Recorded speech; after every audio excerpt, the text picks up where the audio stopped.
अगर आपके मन में हर वक्त बुरे विचार, नकारात्मक विचार या फिर अश्लील विचार आते हैं और ध्यान करने में मन नहीं लगता, तो आपको ये कहानी जरूर सुननी और समझनी चाहिए।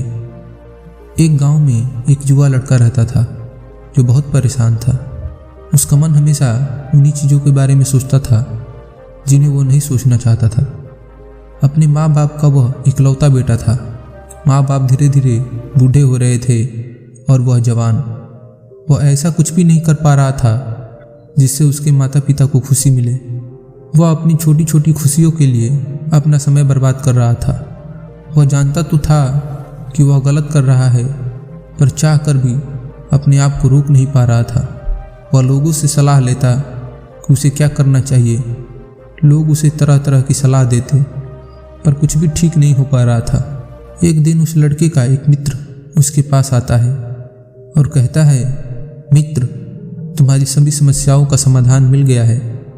वह लड़का अपने मित्र की बातें सुनते ही बहुत खुश हो जाता है और अपने मित्र से पूछता है, क्या समाधान है मेरी सभी समस्याओं का?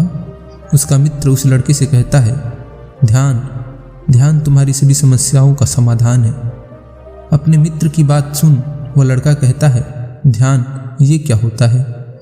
उस लड़के का मित्र उसे बताता है, हमारे गांव में कल एक व्यक्ति भिक्षाटन के लिए आया था।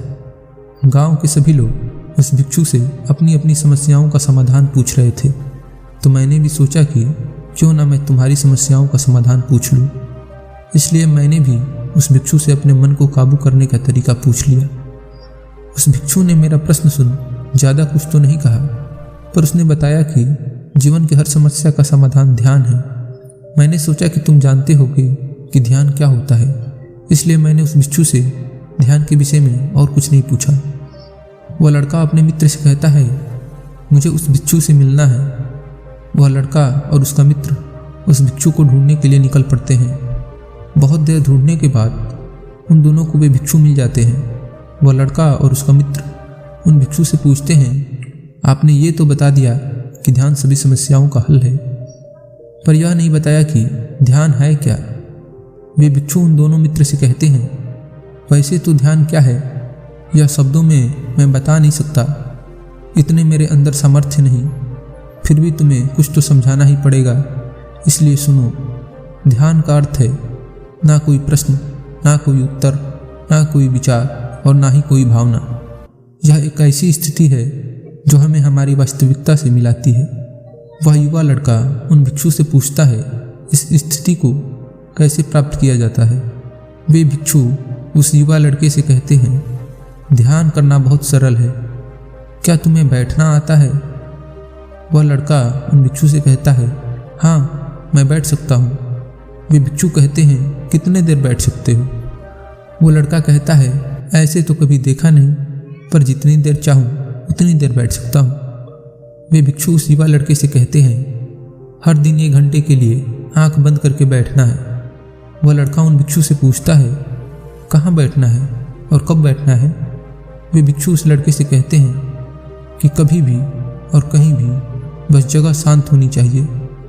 वह लड़का उन भिक्षु से पूछता है, मेरी बुरी आदतें कितने दिन में समाप्त हो जाएंगी?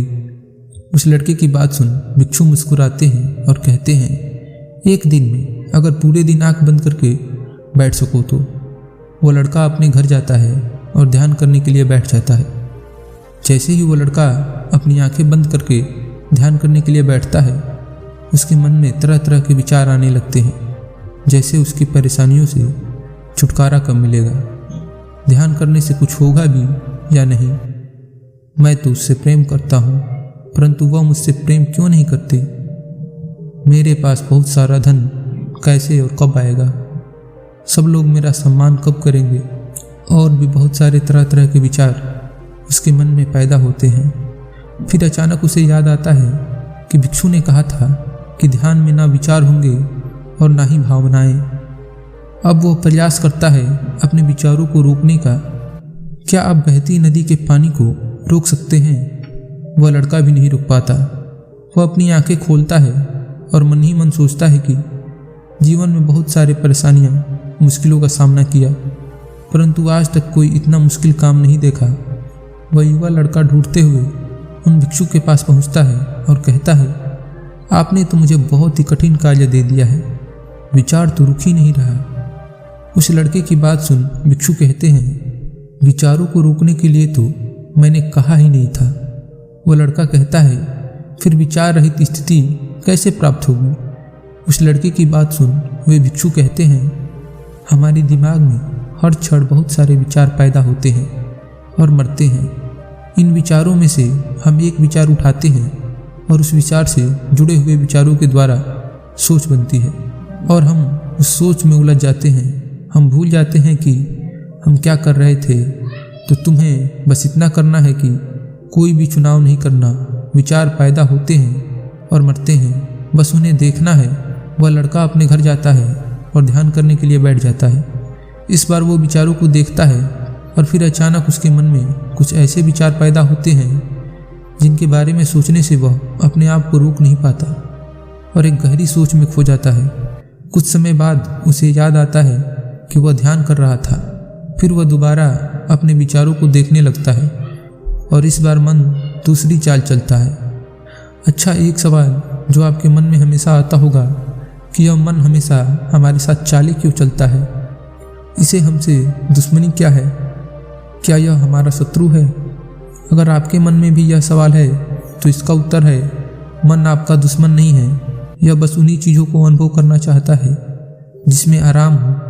इसलिए आप जब भी कोई ऐसा काम करते हैं जो शुरुआत में आरामदायक नहीं होती तो यह मन आपका विरोध करता है।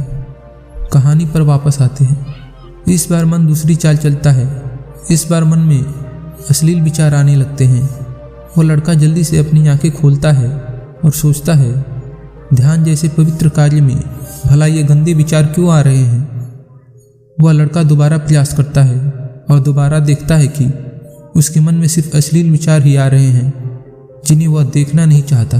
वह उन अश्लील विचारों को बहुत रोकने का प्रयास करता है, परंतु वह उन्हें जितना रोकने का प्रयास करता है वे उतने ही ज़्यादा बढ़ते हैं और वह थक जाता है और उन भिक्षु के पास पहुंचता है और कहता है, मैं जब भी अपनी आंखें बंद करता हूँ मेरे मन में सिर्फ अश्लील विचार पैदा होते हैं।